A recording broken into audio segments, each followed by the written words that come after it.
L'échange que vous allez entendre est un entretien épistémique. Il s'agit d'une conversation asymétrique dans laquelle on s'intéresse à notre interlocuteur en lui posant des questions. Au travers de celle-ci, nous cherchons à comprendre les raisons qui motivent son avis. L'objectif principal de cette forme de conversation est de passer un moment agréable et mutuellement enrichissant. Je suis désolé. Salut Exa. Ouais, salut. Je t'entends très très loin. Je sais pas si c'est moi qui ai un souci. Je pense que ça vient de moi. Je vais essayer de parler plus fort, mais je ne peux pas changer. Alors c'est sympa, je vais un petit peu... Non, mais je te confirme, c'est inaudible. Moi, j'entends rien. Ah bon On part un marmonnement. Ouais. Laissez-moi essayer de changer de périphérique. Une seconde, excusez-moi. Pas de souci, prends ton temps. On était nous aussi en retard, donc on ne peut pas jeter la pierre, et de toute façon on ne la jetterait pas. Est-ce que c'est mieux ainsi ? Oui, c'est un petit peu mieux. Pas encore incroyable, mais ça suffira. Puis comme on est qu'à 2, je peux augmenter le volume sans risquer de perdre Louis à la fin de l'entretien. Tu passes un bon dimanche. Oui, pour l'instant, tout va bien. Un peu pluvieux, mais ça va. Ah, alors malheureusement, les dimanches pluvieux sont pas les meilleurs. J'ai pas la même chose que toi ici, c'est couvert, mais pas pluvieux.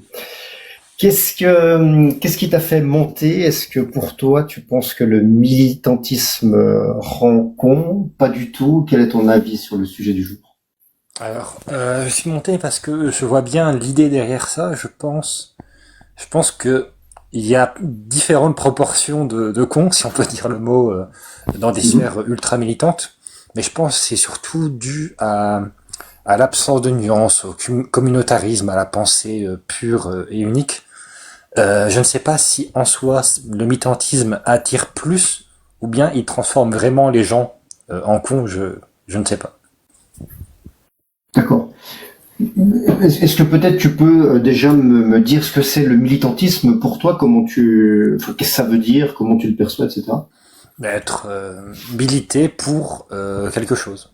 Par exemple, un truc D'accord. très classique par axe dans l'actualité, c'est militer pour que ce soit Palestine ou Israël, par exemple.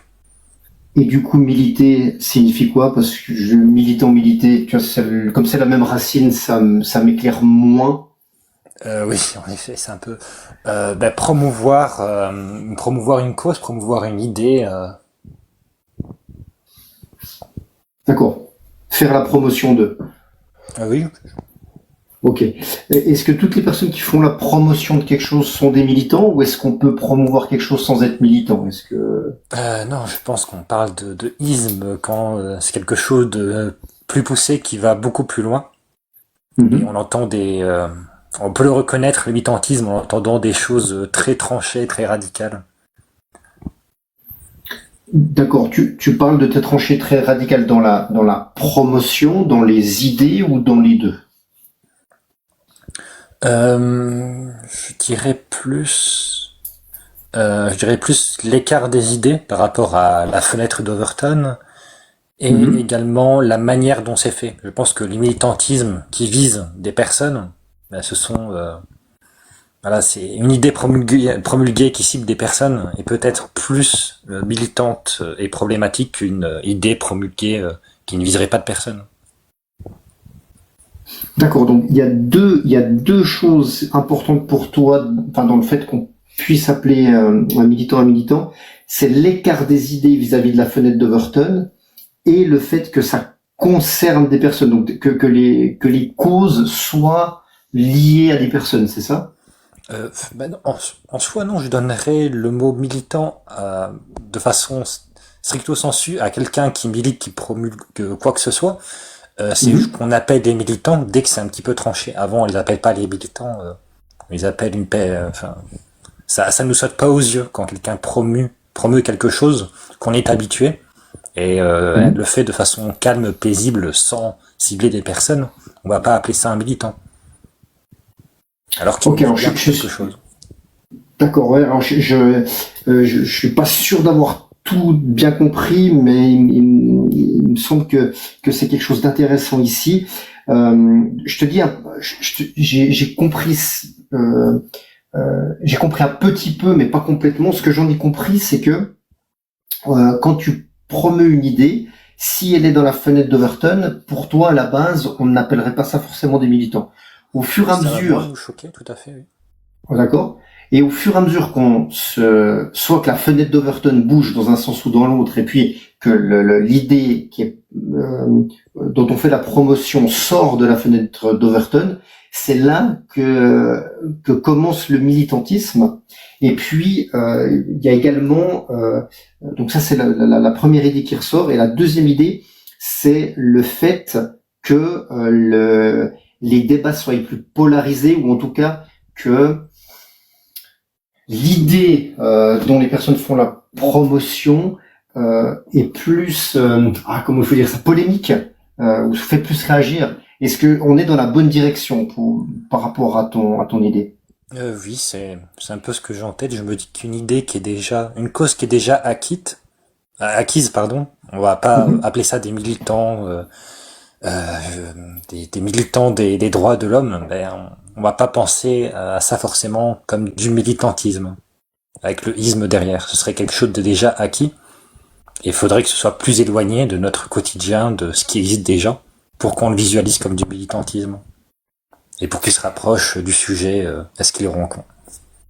Donc si je comprends bien, les militants, selon toi, les militants pour les droits de l'homme n'existent pas quelque part. Oui, les militants. Ils ont existé, ils ont été pertinents à leur époque. C'est juste que j'imagine qu'on associe moins le mot militant à une chose déjà acquise, puisqu'on a moins aussi besoin de militer pour une chose qu'on a déjà. Mais c'est ainsi que je me visualise ce qu'on associe au mot, simplement. D'accord.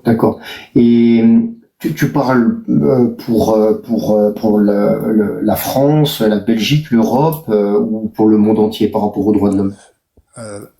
Où que soit la fenêtre d'Overton, ou que soit la moyenne, je pense que c'est le même principe partout. Ça dépend juste de l'endroit où on est. D'accord. Et alors, on va revenir sur la question de base. Alors, est-ce que pour toi, le militantisme rend-il con? Pour poser la question initiale. Je pense que, comme je l'ai dit au début, pour être extrêmement militant d'une chose, donc qui sort de la fenêtre d'Overton, c'est lié, à mes yeux, à une absence de nuance, à une pensée extrême, et donc plus au fait d'être associé à un con. Mais est-ce que le fait de militer pour une chose rend con en soi? Je pense... j'ai plus de mal à visualiser l'action de militer qui rendrait con. Par contre, je visualise plus l'attirance de devenir militant, et que ça attire différentes proportions de personnalités. D'accord.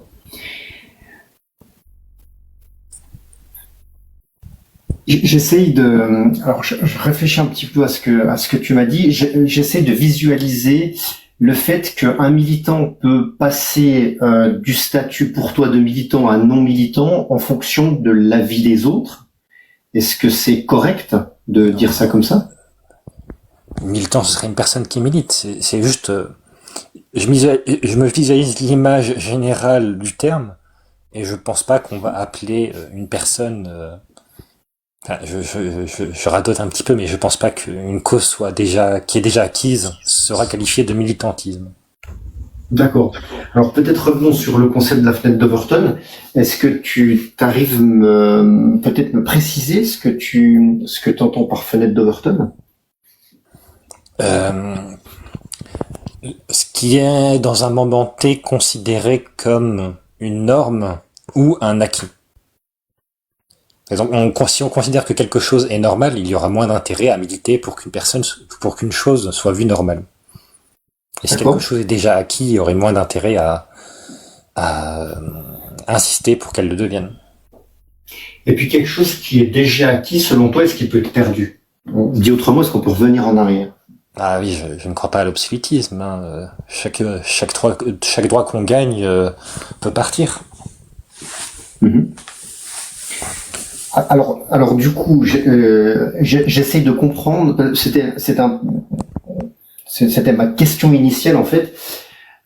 Quelque chose qui est une norme, on peut pas être militant pour. Si cette norme disparaît parce qu'on perd des droits, le militant redevient militant en fonction des idées des autres. Je sens que je te pose ma question comme avant et du coup je sais pas si je sais pas si tu la comprends mieux. Je vais essayer de reformuler si ma question est pas claire. Ce que je veux dire, c'est que la fenêtre d'Overton bouge en fonction de la norme, et si la norme bouge, eh bien, un militant peut devenir et ne plus être militant en fonction de cette fenêtre d'Overton. Est-ce que tu vois où je veux en venir? Non, faut pas intervenir. Non, excuse-moi, on fait des entretiens un à un. Tu pourras faire un quart d'heure avec un de mes collègues après. Désolé. Mais sinon, oui, je comprends bien l'objection prologique. Un militant, c'est quelqu'un qui, C'était lié à la politique, voilà. Pardon. indépendamment du fait que ce soit quelque chose de consensuel, d'acquis ou non, je visualise très bien l'objection. C'est juste que l'idée était l'association classique commune du militantisme, et j'ai trouvé pertinent de mentionner que on visualise plus une chose comme étant de militant, du militantisme, à une chose qui est plus extérieure et moins acquise. Et sinon, oui, ton objection, je la comprends très bien d'un point de vue sémantique pur. Tu as tout à fait raison et je le partage. D'accord. Du coup, est-ce que c'est quelque chose, le militantisme de manière générale, est-ce quelque chose qui est important pour toi? Je pense que oui, si on veut que le monde avance, si on veut que le monde progresse, il faut bien promouvoir ce qu'on pense être le progrès et l'avancement des choses. Moi, le problème, le militantisme, c'est l'absence de nuances, c'est la pensée unique, c'est les choses, les biais communautaristes. Tu penses comme nous, tu es avec nous, tu es contre nous. C'est les problèmes classiques qui ont plus de chances de s'appliquer à une personne militante dans son activité. Mais non, je pense que le militantisme, si on ne veut pas rester fixé comme on est à jamais, il est un petit peu indispensable. Tu me dis que les militants, c'est des personnes avec la pensée unique. Est-ce que c'est de manière générale une majorité quel est le pourcentage de militants qui ont une pensée unique? C'est évidemment absolument inchiffrable, mais je sais pas, j'avais cité Israël-Palestine. Je pense que en général, les personnes qui en parlent ont moins de nuances que la moyenne. Je pense que je visualise un écart. Voilà. Alors, le chiffré, j'en suis complètement incapable. Alors, disons, moins de 50% ou plus de 50%. Voilà, comme ça, c'est plus facile peut-être. Ça, je dirais que le pourcentage dépendrait du niveau d'implication de la personne. Si je promulgue juste l'idée, ce serait une chose qu'on pense à promouvoir ceci. Juste comme ça, un jour dans la semaine, ça va avoir des conséquences très différentes que si j'avais investi je ne sais combien d'heures, des relations de carrière et je ne sais combien d'années à promulguer une même chose et avoir des attentes derrière tout ça en fait. Donc je pense que c'est très situationnel de l'application et aussi du sujet.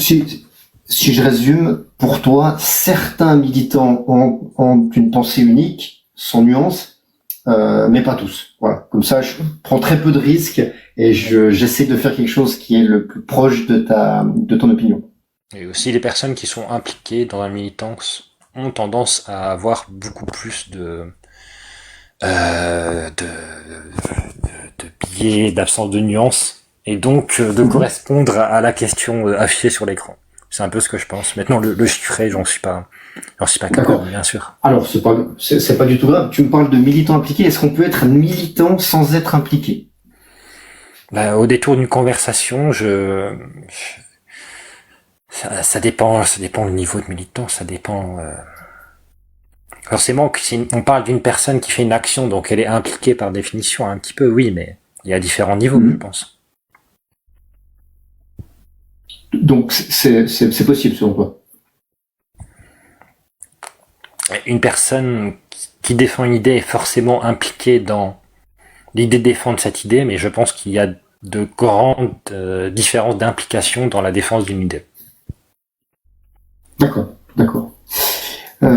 Écoute, parfait, Exa, je te remercie beaucoup d'avoir ouvert le bal cet après-midi pour ce live sur le militantisme.